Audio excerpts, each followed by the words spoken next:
It goes without saying, though, that there are many Bahamians living directly in the path of Hurricane Milton, many of whom heeded the advice to evacuate as the dangerous storm approaches Florida.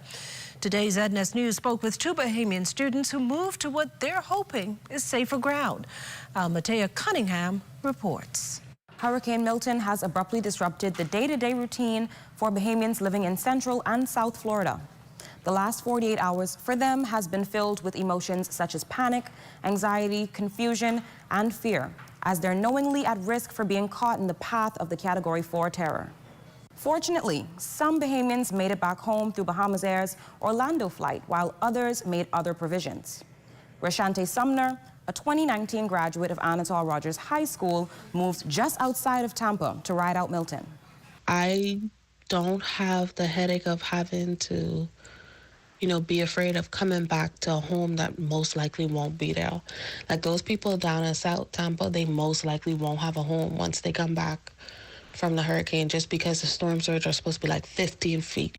Even though I on the second floor, I'm more so scared of the fact that it may be so flooded out there that we can't leave if let's say the roof start leaking or get lifted off or anything like that. I just was you know what, let me just go. Let me just go from my apartment and go where there are, more resources. We also spoke with a few Bahamians previously located or based in the projected impact areas. Cherish Pennerman moved and now feels safe. Milton does remind me of Hurricane Dorian due to its wind strength and storm surges. So I do hope that everyone on the West Coast and Central Florida was able to evacuate and prepare. The area that I evacuated to is safe. It is not in the cone of the storm, and I am not in a flooding zone. Although these Bahamian students are still in Central Florida, concerns can begin to ease knowing that they are taking the necessary risk and available measures to relocate out of the direct path of Hurricane Milton. For the Bahamas Tonight, I'm Matea Cunningham.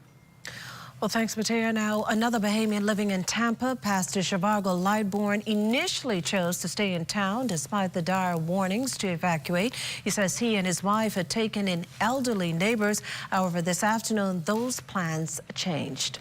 We got a lot of emergency vehicles that are on the road right now. We're headed south to try to get out of this. There is a lot of people on the road right now trying to get out. We decided at the last minute to get out of this traffic, to get out of this whole storm, because right now it's looking to be a Category 4 when it hits us. So we definitely don't want to be there for a 4. So we are trying to make it down to Miami area. Our goal was to stay, but at the last minute we had to make a decision to leave. So we are on the roads right now. It's about 12:15 p.m. and it doesn't expect to hit the Tampa area until probably about 11 o'clock tonight. Hi there, I'm Corval Pfeiffer. Thank you for watching our YouTube page. Be sure to like, comment, and subscribe for all things ZNS.